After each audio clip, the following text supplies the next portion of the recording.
years after the dumping, only a small fraction is being hauled out from an adjoining property. But most of Kenilworth Lane's dump is staying put. Pus, black pus is what we call it. Except for what's carried away by the rain.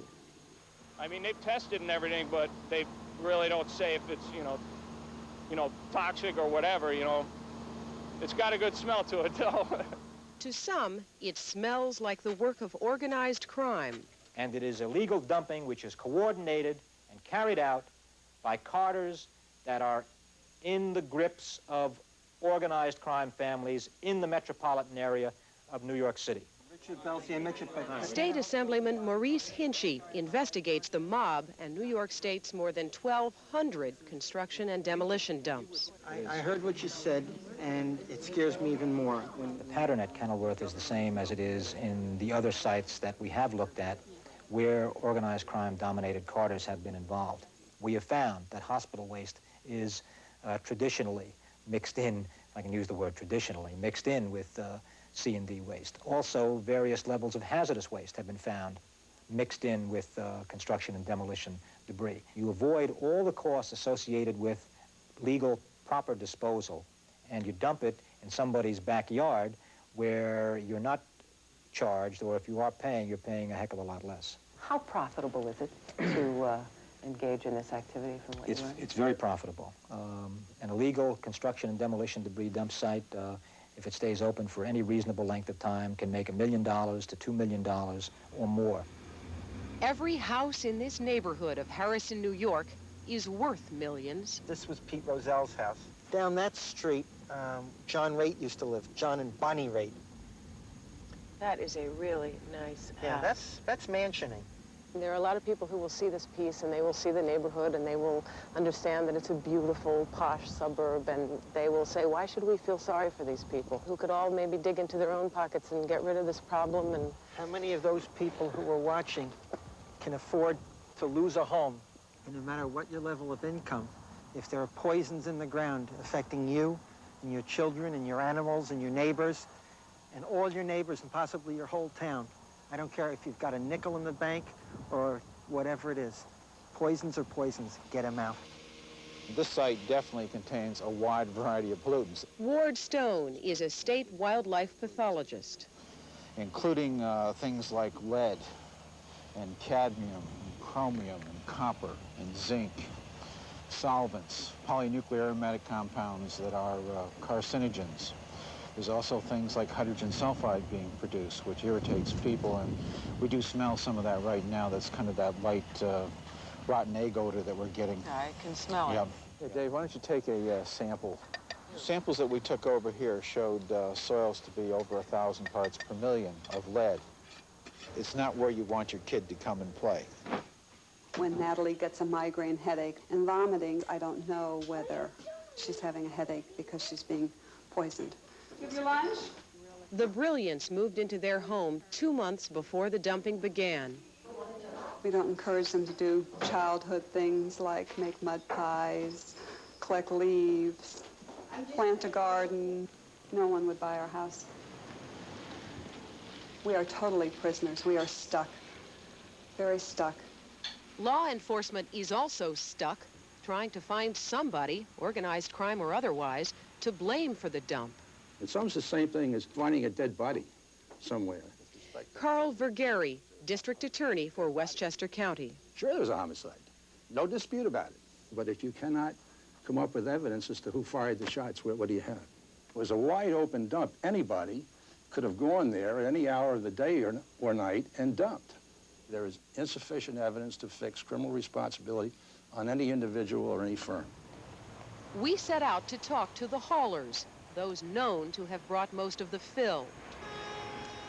Jack Bordone of Fontana Transfer wouldn't talk to us. I'm trying to conduct business here. If you won't leave, I'll have the police remove you. His lawyer says Bordone only brought clean fill and has no ties to the mob. Another hauler, Michael Ferrone, invited us in. What did you dump on the property? Dirt, rock. There have also been allegations made that organized crime may have been involved in dumping stuff on that. This, I don't know. I don't want to accuse nobody. I don't know. Ferrone says a landscaper named Nick Calandro charged the haulers for the right to dump debris. Somebody had told me, Mr. Calandro needed the filler. I call him Mr. Calandro. I say, you need a filler. What kind of filler need? He said, I need a dirt rock. I said, okay, fine. But you paid him to dump the stuff. Right. So Mr. Calandro was cheaper? Yeah, it was a cheaper. You charging me $5 a yard. Calandro wouldn't talk with us, but he was there. The people who own the property paid Calandro $2,500 to fill in their land. Records show he ended up making more than $250,000. We're looking for Mr. Calandro. Could you ask him if... In court papers, Calandro denies he ordered the illegal fill. He blames the property owners, Giuseppe and Caterina Casabianca, who own a small pizza joint in the South Bronx and who built this dream house right on the property that became the dump of Kenilworth Lane. Donald Scheel represents the Casabiancas, who also didn't want to talk to us. How is it that a couple whose only known source of income that I know of is a pizza parlor in the Bronx can afford to build a home like that? This is America. They are immigrants. They have basically saved all their life to have a dream house, and this is the dream house that they built. There were like $260-some thousand that changed hands here from the haulers to Mr. Calandro. How do we know that your clients didn't participate in this? I think the logic is what makes it fall apart. It was absolutely insane for them to do something this foolish and to destroy and despoil their own backyard. Do you have any thoughts at this point about whether or not this operation has any links to organized crime? Only if you want to buy the story or the analysis that anyone that has an Italian name that's from southern Italy has to be linked to organized crime. The answer is, if that's what you want to believe, then the answer is yes. I think that's very unfair. Not a single criminal charge has been filed in the Kenilworth case. Nick Calandro, who ran the dump, was fined $6,000 by the county. New York's Organized Crime Task Force is now investigating the whole mess. Everybody's saying we're innocent, we're innocent, we're innocent. All these people, did they know, didn't they know? I don't know. I don't know when it'll end. I don't know if we'll be here when it ends, but it's been a long road so far, and I don't see it ending too near future. I smell it now. It's just coming. Did you get the whiff? Yeah, I can smell it.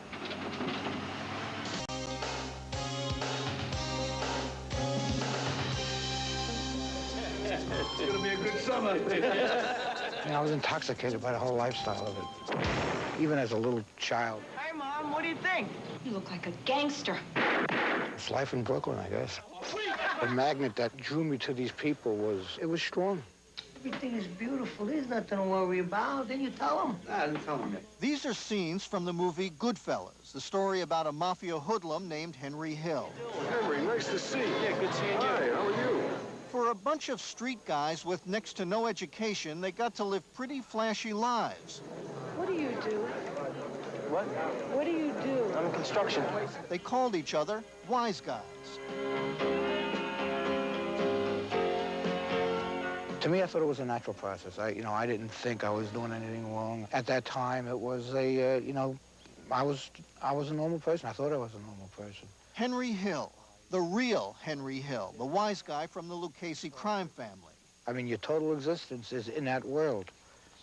You wake up, from when you wake up to when you go to sleep at night. You are part of a separate world, a separate society. Today, Henry Hill lives in hiding, not hiding from the FBI, hiding from the mob, from his old friends who would like to see him dead. There's a good chance that they'd come and get me.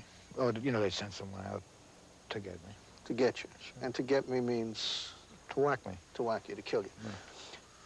This is not how you looked when I met you the first time, earlier. No, it wasn't. He insisted on wearing a disguise. Do you worry when you go out on the street without the disguise? I try to stay alert. They have no respect for human life. at all. No respect for human life whatsoever. I mean, that's their ultimate weapon, is, the fear, the brutality, and murder. I've used violence a few times in my life, and it, sickens my stomach, but I used to do it anyway. Give me an example. Well, crack someone in the head with a baseball bat. Henry Hill says he never killed anyone, but he was there when it happened. How many murders were you around? Half a dozen, so And just tell me what you did yourself, if you didn't kill anybody. Most of the time, I dug the holes. Hey, Henry, here's an arm. Very funny, guys. Here's a leg. He literally knew where the bodies were buried. What do you like, the leg or the wings? Well, he buried some of them himself. Ed McDonald, the former federal prosecutor. He was facing some serious felony charges that the local authorities had lodged against him in Nassau County in New York. Charges for which he could have gone to prison for anywhere from 25 years to life. They were drug conspiracy charges. Henry Hill had become a cocaine dealer and addict. It wasn't supposed to happen in our family. Yet everyone was doing it. The Lucchese crime family? Yeah. They were afraid that he was going to become an informant, and he is marked for death by the Lucchese family and by Jimmy Burke. So, as they used to say in the old days, Henry Hill sang like a canary. I found that strength in me somehow to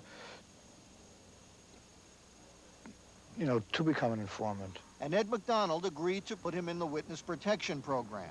That was 10 years ago. How many mobsters has Henry Hill helped put away? Well, if you talk about information that he provided on which search warrants and electronic surveillance was based, I mean, it was probably over 50. In cases in which he testified as a witness and was the principal government witness, probably about 20 or 25. So he was a very important catch. Is he in danger? Well, he's in danger, sure. I think that, like any witness who testifies against the mob, he's going to remain in danger for as long as he lives. Never rat on your friends, and always keep your mouth shut. I was going to be killed. You went to the authorities, the federal agents? Well, the FBI came to me, yes. And sounds like they made an offer you couldn't refuse. Absolutely. Cooperate truthfully and honestly, and we'll keep you alive, and we'll save your life. And we'll give you a new life. They give you a new name? Yeah. New identity? Mm-hmm. Give you a job if you want one? But you screwed that up, too. Yes, I did. What happened? It was still tough for me to follow direction in them days. I was drinking heavy, using drugs, and, at times, and that would cause me to breach my security. So, in 1984, the feds kicked him out of the witness protection program. He is not in it today. Garlic, parsley. Henry Hill is on his own, struggling, he says, to lead a normal life. I don't know those terrible things that he's done. I know the domestic person, and, who likes to stay home, who likes to cook, who likes to play with his son. Henry Hill has a new family now. That's Kelly, and that's their son, Julian. And he is leading what appears to be a regular middle-class life. This is the way I live my life today, in a positive way. Henry Hill is the wise guy in the best-selling book, Wise Guy. Now he's working on a new book about his life out of the mafia. You told the feds about these bodies very soon after becoming... Ron Lebrecht is the author. What makes this guy tick? What makes him tick now is no more options. He lost most of his options when he became a federal witness. He either became a witness for the government or he died. And now it's 10 years later, and he has even fewer options because of the drinking and the drugs. He either lives as straight a life as he possibly can, or he dies, either through the drinking or in drinking, doing something stupid and letting his location be known and getting killed by the people who want to kill him. But he's trying. And my co-facilitator today is Henry. Twice a week he comes here to an alcohol and drug rehabilitation program to talk to other recovering addicts just like him. Because I didn't think I could change in the beginning. I didn't think I had a chance in the world. I didn't think I was capable of change. Everything I did was a shortcut, a scheme, and doing that for 30, 35 years, 40 years of my life, it becomes ingrained. And, to start to change that, in the recovery process, there's so many, it's everything that I did. I did nothing right. Hi. Henry Hill was one of the Goodfellas, one of the mob. had money and all the other perks that go along with being a wise guy. And now, it's all gone. I wouldn't change the life I have today for that life. There's no way I would go back.